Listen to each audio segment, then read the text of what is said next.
Sa gitna ng mapayapang baybayin ng Surigao del Sur, matatagpuan ang maliit ngunit masigasig na bayan ng Bayabas. Isa itong bayan na mayaman sa likas na yaman, kung saan ang kabuhayan ng karamihan ay nakasalalay sa agrikultura at pangisdaan. Ngunit tulad ng maraming bayan na nasa baybayin, hindi naging madali ang daang tinahak ng Bayabas upang mapanatili ang kanilang karagatan. Hinarap ng Bayabas ang malalaking hamon sa pangangalaga ng kanilang karagatan. Ang ilegal na pangingisda gamit ang dinamita at lason, kawalan ng proteksyon sa mga marine sanctuary, at tambak na basura sa dalampasigan ay naging sanhi ng unting-unting pagkaubos ng kanilang yamang dagat. Ngunit nagbago ang lahat nang magising ang mga mamamayan ng Bayabas sa pangangailangan ng pagbabago. Sa tulong ng lokal na pamahalaan, unti-unting nagkaroon ng pagbabago sa pakikitungo ng mga taga-Bayabas sa kanilang karagatan. Ang Bayabas po ay the smallest municipality out of 17 municipalities and 2 cities of the province. Ito ang pinakamaliit at coastal area rin po. Ang hanap buhay ng mga tao dito ay agriculture at saka fishing lang. Mayroon tayong kokolan, saka mayroon ding seawaters. Sa kanilang paghahanda na manumbalik ang yaman ng karagatan, isinagawa ng Bayabas ang mga hakbang na nagbigay daan sa kanilang tagumpay sa programang Malinis at Masaganang Karagatan. Ipinatupad ang mahigpit na batas laban sa IUUF sa pamamagitan ng makabagong speedboat at masigasig na bantay dagat. Mabilis na nadadakip ang mga lumalabag sa batas. Ang mga mangingisda mismo ang naging tagapagbantay ng kanilang karagatan. Bumili talaga kami ng speedboat para sa paprotekta nating karagatan. Dati may speedboat kami na mahina. Tinatawanan lang ata ng mga illegalista. Kasi mga 40 horsepower lang yun. Bumili kami ng mga 119 horsepower na speedboat. Yun, nahuli na namin sila, hindi na sila makatakbo ng malayo. Gabi at araw kami nagbabantay. Merong mga personahe nagbabantay dyan, pulis, labi na kami, lalong-lalo na kami mga bantay dagat. Binabantayan talaga namin hanggang sa area ng bayan ng Bayabas sa karagatan sa laot. Mayroon din seaborne patrol namin na ginagawa. Idineklara ang 30 hektarya ng marine sanctuary kung saan mahigpit na ipinagbabawal ang pangingisda. Dahil dito, unti-unting nagkaroon ng spillover ang isda na ngayoy sagana hindi lamang sa mga protektado lugar kundi pati na rin sa karatig na tubig. We have 3 marine protected area. Yung pinakamalaki dito yung sa May Baliti, which is 30 hectares. And then we have 48 hectares for mud crab sanctuary. And we have 8 hectares doon sa Barangay La Paz. Doon yung isang sanctuary po natin. Malaki po ang epekto ng paggawa ng marine protected area kasi yung sinabi ko nga kanina, yung mga isda may spillover na talaga. Kasi kung wala pa yung marine protected area namin, siguro wala nang makukuha. Base po sa pagsusuri ng ating kasamahan sa VFAR, noon nagpasuri kami, ay tumataas na po yung mga isda nandun sa sanctuary. Tapos yung mga corals ay nag-improve na din.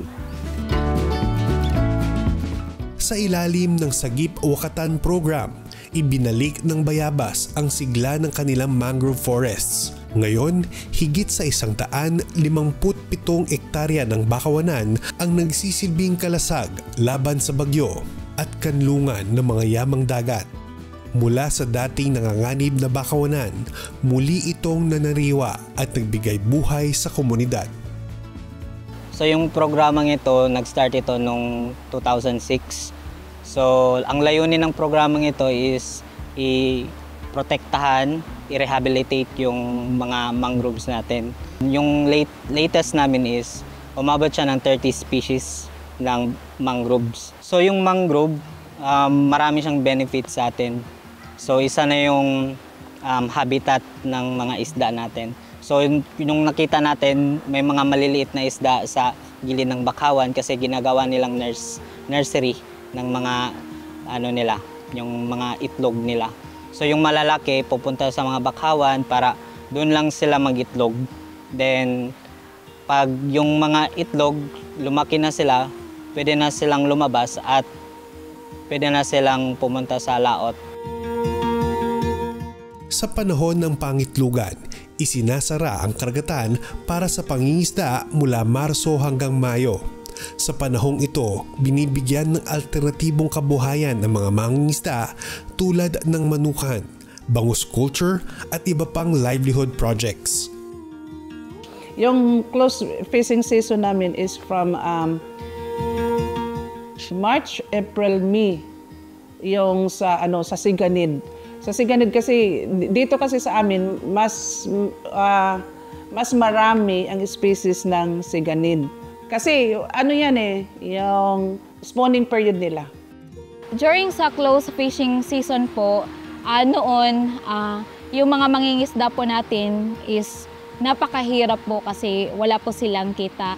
And fortunately po, itong mga livelihood project is malaking tulong po ito sa ating mangingisda dahil dito po sila kumukuha ng source of income during close season po.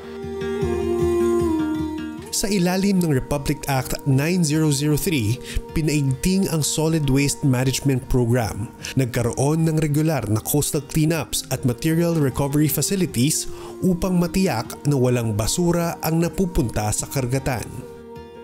With regards to solid waste management implementation, this is always anchored doon sa Republic Act 9003. Or otherwise known as the Ecological Solid Waste Management Act of 2000. We've conducted massive cycles of education information campaign, not only in the barangays, but we also had an IEC sa lahat ng mga schools, public schools, private schools, from kindergarten to elementary to high school. So it's a massive information education campaign. Regular ang coastal cleanup namin. Nagdepende siya ngayon sa mga barangay. We have our Adapt Abay Bayabas. It's an ordinance already na lahat ng mga agency and offices may kanya-kanyang pag-adapt ng baybayin. And also, each school has their own also areas for the coastal cleanup. Ang sama-samang pagkilos at malasakit ng bayabas ay nagbigay daan sa kanilang tagumpay. Ang bayan ay nagwagi ng malinis at masaganang karagatan. Isang patunay na ang disiplina, pagkakaisa at pagmamahal sa kalikasan ay may hatid na biyaya. Yung pagkapanalo po natin ng MMK 2022 po is hindi lang po kilos ng isa or dalawa. It's a community-driven initiative, tulong-tulong po. Hindi po magagawa ng local government unit at lalong hindi po magagawa ng isa or dalawang sektor lang.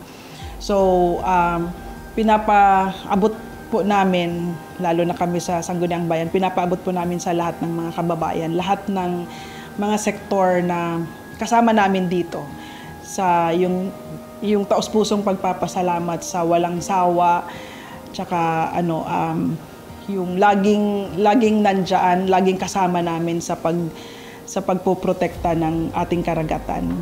For us po, this MMK is a validation sa sinabi ko na po kanina that what we are fighting for, what we are advocating, and what we are working together is worth it.